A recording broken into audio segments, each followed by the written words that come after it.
오늘은 이 본문의 말씀을 가지고 영영 변함없는 주님 이라는 제목으로 말씀을 드리겠습니다.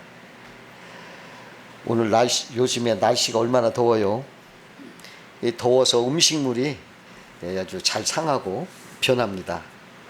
그래서 이걸 잘 보관하지 않으면 이게 변해가지고 아무리 좋고 비싼 음식이라도 아깝지만 버려야 돼요. 그거 먹으면 큰일 납니다. 이렇게 뭐든지 변합니다. 사람도 잘 변합니다. 화장실 갈 때와 올 때가 마음이 편한다, 이런 속어도 있죠. 그 열 문둥이가 예수님이 지나가신다는 말을 듣고 우리 문둥이 좀 고쳐달라 그렇게 간절히 구했어요.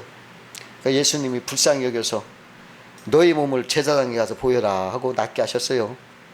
그러나 감사하는 그 마음이 변해서 산마리아 한 사람 외에는 감사도 없이 다 가버렸어요. 사람 마음이 이렇게 변하기 쉬운 겁니다. 그 사울 왕도 처음 왕이 될 때는 참 겸손했어요. 근데 왕이 되고서는 변했습니다. 교만해져서 하나님을 막 불순종하고 대적을 하고 막 그랬어요. 하나님이 그를 버리셨습니다. 그래서 성경은 사람을 의지하지 말라 이렇게 말씀하십니다. 시편에 보면은 귀인들을 의지하지 말며 도울 힘이 없는 인생도 의지하지 말지니 그 호흡이 끊어지면 흙으로 돌아가서 그날의 그의 생각이 소멸하리로다. 이렇게 변하는 것을 의지한다는 것은 어리석은 것입니다. 그러나 변하지 않는 것이 있습니다.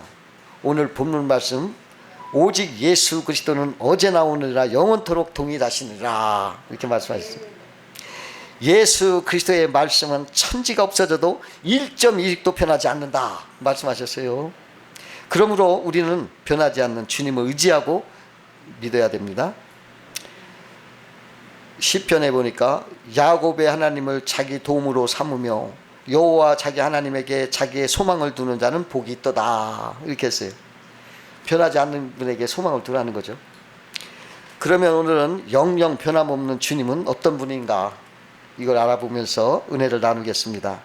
첫 번째로 영영 변함없는 주님은 사랑의 본성이 변함이 없는 분이에요. 그 조지 애틀러라는 영국 젊은이가 있었어요. 근데 그는 아프리카 선교사로 가서 그 선교사로서 그 원주민들을 잘 보살피고 그들의 하나를 미리 되고 싶다 하는 헌신으로 아프리카 선교사를 간 거예요. 근데 어느 날 그가 이제 거기는 맹수가 많으니까 이렇게 그 맹수들한테 보호를 받으려고 이제 실탄을 가지고 있는 총을 들고 이제 선교지 이렇게 탐색을 하러 나갔어요. 그런데 다른 지역의 그 부족민들이 습격을 했어요.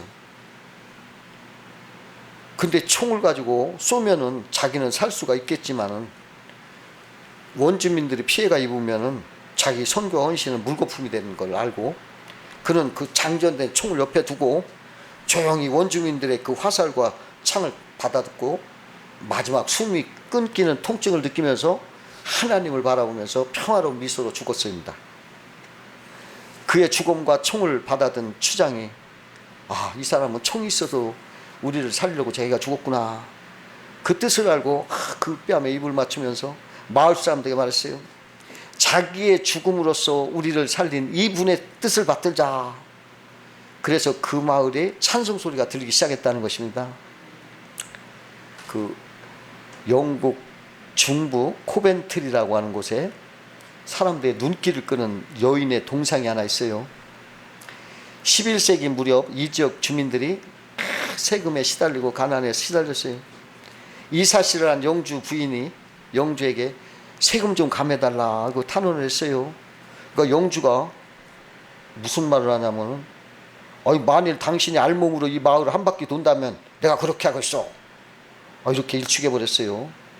근데 그 말을 듣고 이 영주의 부인은 말 없이 자기 머리를 탁 늘어뜨리고 옷을 알몸으로 해가지고 말에 올라타가지고 마을 한 바퀴를 돌았어요. 이 사실을 한 백성들은 모두 집에 들어가 커튼을 내리고 한 사람도 밖에 내다보지 않았다고 그래요. 오늘날도 이 도시를 찾는 사람들은 그 알몸으로 말을 타고 가는 이 여인의 동상 앞에 전부 고개를 숙연해진대요.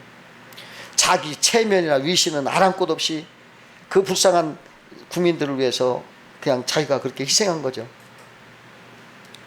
그래서 사람들이 그걸 보고 큰 고개를 숙인답니다. 하나님의 사랑 이렇게 위대하고 변함이 없어요. 어느 시골 한 가정에 그 딸이 하나 있었는데 이 딸이 가출을 했어요. 그 연락을 끊고 그 도회지 가서 죄를 지며 살았습니다. 그 나중에는 죄를 짓다가 돌이킬 수 없는 처지가 되니까 그녀가 자기 자신을 돌아보며 자살을 하려고 했어요. 그러나 마지막 죽기 전에 아버지 어머니가 계신 고향을 한번 가고 싶다 하는 생각이 있어서 잠시 내려갔어요. 가보니까 밤중인데 자기가 가꾸던 장미꽃도 보이고 또 잔디밭도 뛰어놀던 잔디밭도 있고 그렇게 달밤에 이렇게 자기 집을 보는데 담장 옆 대문이 이렇게 열려져 있어요. 그녀는 문 가까이 가서 조용히 울었습니다. 그러자 아버지가 벌떡 일어나 뛰어나왔어요. 야, 어디 있다가 이제 오느냐? 네가 집을 나간 뒤 하루도 대문을 닫아놓지 못했단다. 언젠가는 돌아오기를 기다리고 있었단다 하면서 그냥 그를 영접하더니 하나님의 사랑은 언제나 변함이 없어요. 그 하나님의 사랑은요, 그 창조하신 자연계에서도 볼 수가 있어요. 거미 중에 엄낭거미라는 가 있습니다. 이 염남거미는 번식기가 되면 나뭇잎을 똘똘 말아서 그 속에 들어가 가지고 알을 낳고서 그 자기 몸을 새끼들이 먹이로 줘요. 그러니까 새끼들은 그 어미 몸을 뜯어먹고 자랍니다. 그래가지고서 이렇게 바람에 날아간다는 거예요. 그 가시고기도 있어요. 자기 새끼들을 키우려고 일생을 헌신적으로 막 돌보며 살아요. 마지막에는 자기 몸을 새끼들에게 다 내주고 다 먹게 하면서 자기는 빈 껍데기만 남아가지고 물에 둥둥 떠내려간다는 거죠. 이게 하나님입니다. 인도의 선다식 목사님이 히말라야 지방을 이렇게 전도하러 다니는데 한 번은 산에 있는 큰 나무가 불이 붙었는데 이렇게 나무 꼭대기에 그 새집이 있었는데 거기에 어미새가 막 나펄나펄 어쩔 줄 모르더래요.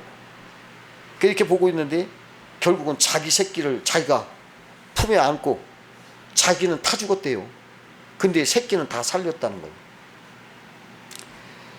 예수님도 우리의 죄와 사망과 저주에서 건져주시려고 자기 피와 살을 다 내주시고 우리를 구원하셨다는 거예요. 하나님의 사랑은 영영 변하지 않는다. 그것입니다. 두 번째로 영영 변함없는 주님은 기도의 응답에 변함이 없다는 거예요. 주님은 우리 기도에 응답하시는 주님이십니다. 고아의 아버지 조지 밀러 목사님은 성경 말씀을 붙들고 기도할 때마다 5만 번 응답을 받았다고 그래요. 그걸 간증했습니다. 오늘날도 주님은 우리의 기도를 변함없이 응답하시는 것입니다. 그 2차 세계대전 때 독일군의 공세로 35만 명의 영국군이 딩케르크 반도에 포위가 됐어요.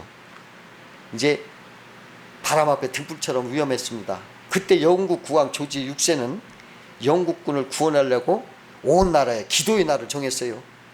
기도의 날을 선포하고 온 국민이 적의 포위에서 군인들이 무사히 돌아오도록 기도하자고 가정이나 일터에서나 다 하나님께 막 기도했어요.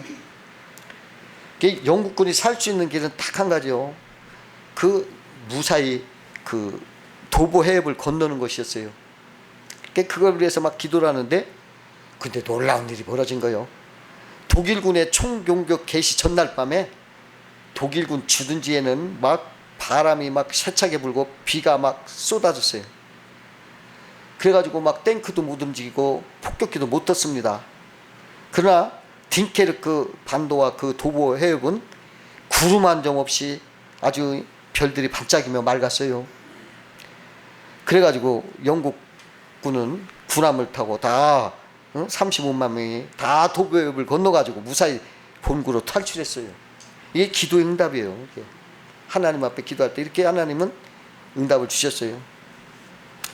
미국 펜실베니아 지역에서 그 청교들이 첫 해 농사를 졌더니 황금빛 들판에서 이제 추수할 날을 기다리면서 막 기뻐하고 하나님 앞에 감사를 하고 있는데, 어이, 어느 날 수많은 메뚜기 떼가 막 날라온 거예요. 그냥 막 메뚜기 떼가 와도 막 파먹기 시작하는데, 사람들이 달려가서 막 손으로 잡고 막대기로 막 잡아왔지만 이거 안 되는 거요. 역부족이요. 인간의 힘으로는 할 수 없는 일이요. 근데 그때 마침 교회 종소리가 땡땡 울려요. 그러니까 사람들이 이거 주일도 아닌데 왜 교회 종이 울릴까 뭐 의아해하면서 하나 둘씩 교회로 갔더니 그 종이 친 사람이 그러는 거예요. 여러분, 우리 모두 하나님께 기도합시다. 합심해서 하나님의 도우심을 간구합시다. 그와 동시에 모두들 막 거기서 무릎 꿇고 막 하나님 앞에 기도했습니다. 근데 기도를 마칠 무렵에 갑자기 밖에서 막 시끄러운 소리가 막 들려요. 어떻게 표현할 수 없는 많은 갈매기 떼가 막 날아와서 수많은 그 엄청난 메뚜기 떼를 막 다 남김없이 잡아먹고 있었어요. 그 갈매기가 얼마나 포식을 했던지 막 그냥 똥까지 쌌어요. 그 거름이 돼가지고서요. 그 거름까지 주고 떠났어요. 그 청교도들이 얼마나 감사한지 메뚜기도 없어지고 그 이듬해 농작까지 다 풍년이 됐어. 왜? 그 갈매기들이 그냥 분뇨를 걷다 놔가지고 비료가 돼서 풍작이 됐대요. 아, 하나님이 이 갈매기를 통해서 우리에게 응답하셨구나. 그 역사를 체험해서요, 지금도 갈매기를 펜실베니아 주를 상징하는 새로 정했습니다. 그 지금까지 하나님의 기도 응답을 그 주 새가 되고 그렇게 기념을 하고 있어요. 지금도. 그 테레사 수녀가 어려운 사람들을 돌볼 때 9,000명이나 되는 사람들까지 먹였다고 그래요. 어느 날 함께 일하는 사람이 테레사 수녀한테 아이고 수녀님 먹을 것이 떨어졌어요. 줄 것이 없는데 어떡하죠?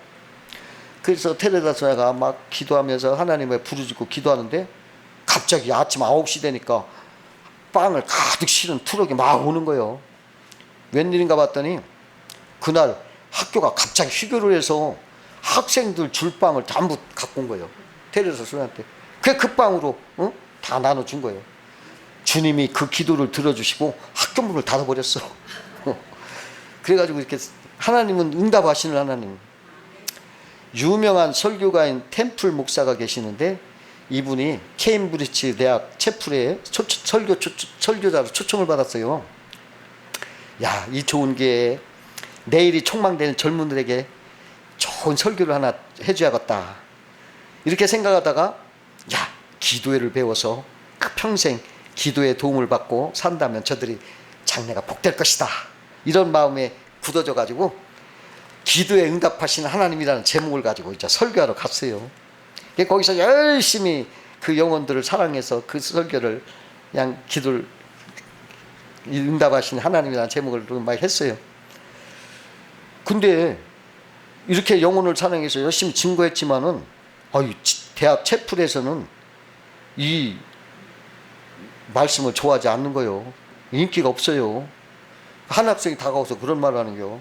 목사님께서는 이런 과학 시대에 아직까지도 기도응답이라는 미신 같은 소리를 믿고 계십니까? 우연의 일치 가지고 그리스도인은 기도응답이라고 주장하는 것이 아니겠습니까? 이렇게 항의를 하는 거예요.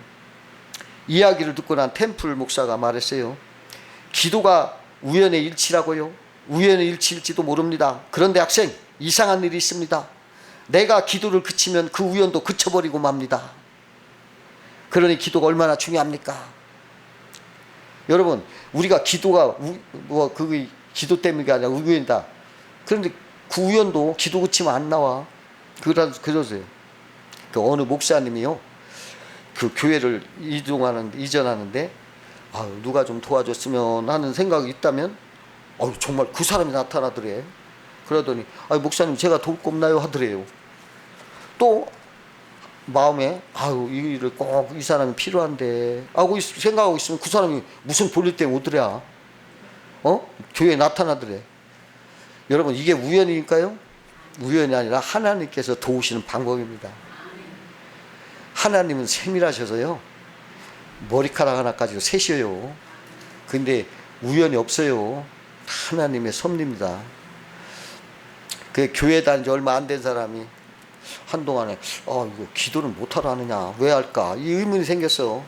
그래서 담임 목사를 찾아가서 왜 기도합니까 하고 물었어요. 그러니까 목사님이 어떻게 말하냐면, 형제님 왜 뻐꾸기가 노래하고 독수리는 창공을 향해 비상을 할까요? 그러니까 그야 자연 발생적이죠. 초신자가 대답하니까 바로 그겁니다. 뻐꾸기는 노래하도록 지음받았고 독수리는 창공을 날도록 지음받았습니다. 그리고 사람도 하나님께 찬송하고 기도하도록 지음받았답니다. 그렇게 말하더래요. 여러분, 우리는 기도를 하러 태어난 거요, 찬송하러 태어난 거요. 여러분 그거 아시기 바라요. 세 번째로, 영영 변함없는 주님은 십자가 구원의 진리가 변함이 없어요. 사람에게 가장 큰 문제는 구원의 문제입니다. 생명보다 더 중요한 거 없잖아요. 근데 인간의 죄는 큽니다. 손으로 지은 죄, 발로 지은 죄, 말로 지은 죄, 생각으로 지은 죄, 마음으로 지은 죄 엄청나요. 어떤 사람이 나는 율법대로 이렇게 살았다 이런다면 그 사람 어리석은 사람이요. 율법은 죄를 깨달게 하는 거지 지켜 구원받으라고 주신 게 아닙니다. 왜? 율법을 지켜서 구원받을 사람이 없어요. 할 수가 없어요. 율법을 지켜서 구원받을 사람 아무도 없어요. 여러분, 큰 돌이나 작은 돌이나 물에 던지면 똑같이 가라앉아요. 아무리 죄가 크나 작은 죄나 다 지옥 가는 거예요. 그러면 지옥에 안 가려면 죄가 없어야 되는데, 죄를 없애려면 어떻게 할까요? 방법이 있어요. 죽으면 돼. 왜?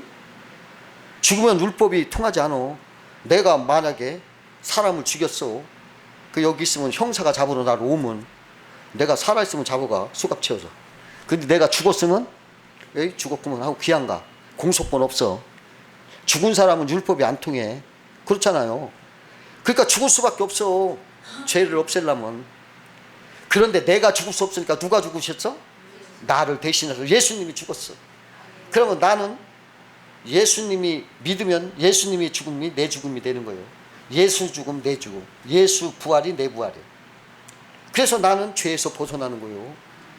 무슨 행위를 갖고 벗어나는 게 아니라 내가 예수를 믿는 동시에 나는 죽은 사람이 되어 율법에서 해방이 되고 죄에서 건짐을 받았어요. 그 예수의 부활과 새 생명으로 새로운 하늘의 은혜의 사람으로 태어나는 거예요. 새 생명. 그래서 우리가 어떻게 살아야? 예수를 믿어야 돼. 예수를 믿으면 죄에 대해서 나도 죽었어. 그래서 또 의에 대해서 내가 살았어. 그러면 이게 무슨 소리냐?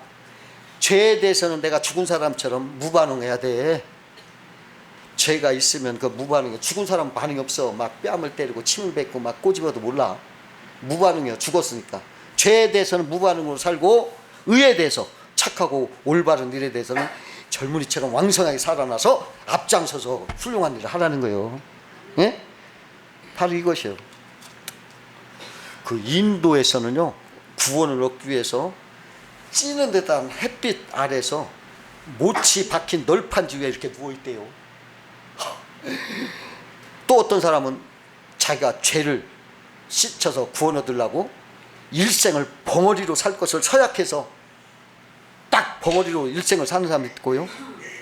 또 수백 킬로미터를 기어서 순례여행을 하면서 죄를 씻어서 살려고 한다요. 근데 그런 거 안 돼요. 그것은 헛거요. 행위로 구원 얻는 게 아니라 믿음으로 얻는 거예요. 예수 믿음으로. 예수를 믿어야 되지. 그런 거 해서는 아무 소용없어. 아무리 겐지스강에 가서 목욕을 하고 어쩌고 해서 몸 깨끗하고 자랑해도 소용없어. 안 돼. 구원은 행위가 아니라 구원자신 예수 그리스도를 믿음으로 얻는 거예요. 그것이 선물이에요. 너희가 그 은혜로 인하여 믿음으로 말미암아 구원을 얻었나니 이것이 너희에게서 나는 것이 아니라 하나님의 선물이라. 행위에서 난 것이 아니니 누구든지 자랑치 못하게 하려 함이라.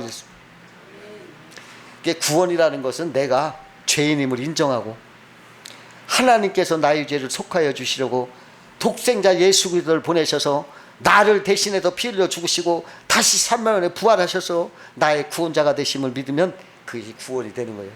선물을 받은 거예요. 죄는 처음 시조 아담이 하나님을 불순종해서 인류 모두에게 죄가 들어왔습니다. 그러나 그 죄가는, 그의 죄의 대가는 사망인데 오직 예수 보혈만이 죄를 속하여 줄 수가 있어요. 그래서 둘째 아들이신 예수님이 이 땅에 오셔서 대속의 보혈을 흘리시고 십자가에서 죽으셨어요. 그리고 사흘 만에 부활하셔서 우리의 구주가 되시고 우리의 멸망에서 구원하신 것이, 이게 구원의 진리예요. 그 예를 들면 어떤 사람, 두 사람이 태평양 한가운데서 퐁당 빠졌어. 근데 한 사람은 올림픽 수영선수요, 금메달 땄어. 다른 사람은 수영을 모르는 사람이요. 그럼 누가 살아남을까요? 다 못 살아. 왜? 태평양에서 허영쳐서 나올 사람 없어. 그거 뭐 여기서 동네가 아니오. 태평양 한바다 아무도 못 살아. 근데 군명 헬리콥터가 다 와서 그들 위에 나타나서 생명줄을 다 던졌어. 누가 살아남을까? 생명줄을 잡은 사람이 살아나. 그걸 안 잡으면 못 살아나. 그런데 그 생명줄이 뭐요? 예수님이요. 예수님을 붙잡는 사람은 구원받아 살 수가 있어요. 그러나 그거 아예 나 싫어하면 그냥 바다에서 죽어. 구원자 예수를 믿어야 돼. 구원자가 없이 살 수 있는 사람 없어. 태평양 한바닥에서 헤엄쳐 나올 수 없잖아. 구원자가 필요하다는 거예요. 진리가. 구원자는 예수 그리스도라는 거예요. 그러므로 예수 믿어야 구원받을 수 있어요. 십자가 구원의 진리는 영영 변함없는 거예요. 여러분, 이 소식이 어마어마하게 중요한 소식이에요. 사실은 생명이 왔다 갔다 하는 거 아니겠어요? 생명뿐만 아니라 영혼이 왔다 갔다 하는, 이거 대단한 거예요. 이 말이요, 이거 내가 인터넷으로 이렇게 이거 올리는데 이것이 막 수천만 명에 퍼졌으면 좋겠어. 아무리 몸을 닦고 아무리 일을 하고 아무리 선한 일 해도 안 돼. 그거 갖고는 태평양 바다 같은 죄 안에서 구원 못 받아. 오직 받는 겁니다. 예수 피를 믿고 예수의 구명줄을 잡아야 돼. 이걸 알으면 돼. 아유, 전에 어떤 그 스님이 막 이렇게 얘기 뭐 하는데 중들이 새그맣게 와서 막 듣더라는 거예요. 야, 이 사람들이 다 구원을 받아서 이렇게 새끄맣게 몰라서 듣는구나. 근데 자기도 몰라 구원이 어떻게 되는가를. 그러니까 답답하지. 그런 사람 나한테 들으라는 거예요. 구원은 예수 그리스도를 붙잡은 자, 그 보혈의 피로 그를 믿는 자가 구원받는 거다는 거.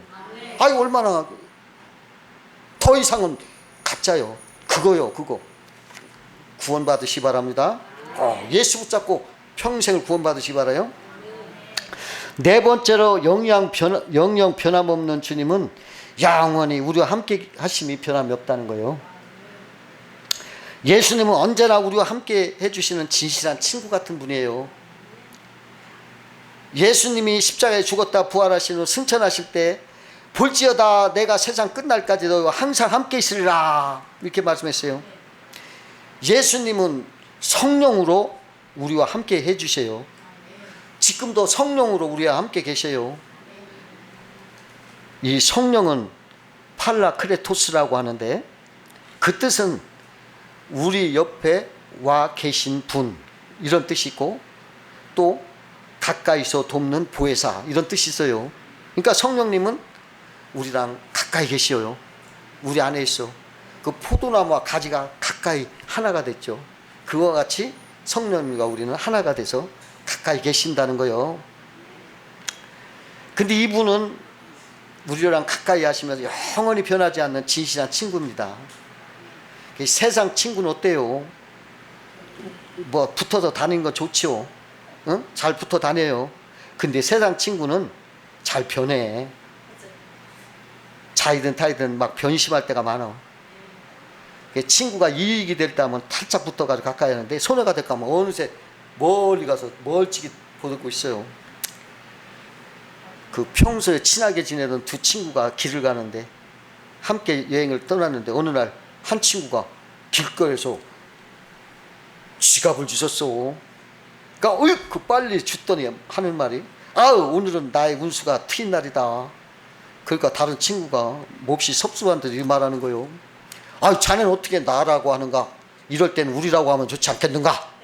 그렇게 하니까 서먹서먹했지. 그러면서 가는데 저쪽에서 한 사람이 막 이놈들 도둑놈들 당장 거기 서라. 이놈들 내 지갑 내놔라.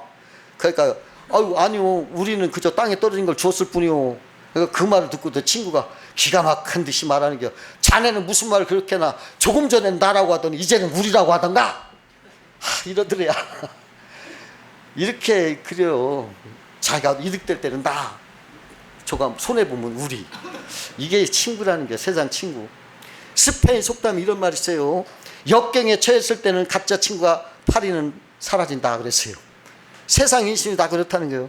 이익이 될 때는 친구라면 모두가 몰려들지만 손해가 된다 싶으면 슬금슬금 싹 없어져. 진짜만 남는 거예요. 진짜만. 우리 많이 보잖아요. 세상 그냥 막 배신하고 나가잖아. 예수님은 진짜 친구입니다. 끝까지 변치 않고 남아있어요.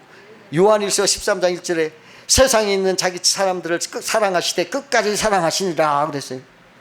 세상 친구는 배신할 때도 있지만 예수님은 끝까지 사랑하셔요. 예수님이 진실하셔요.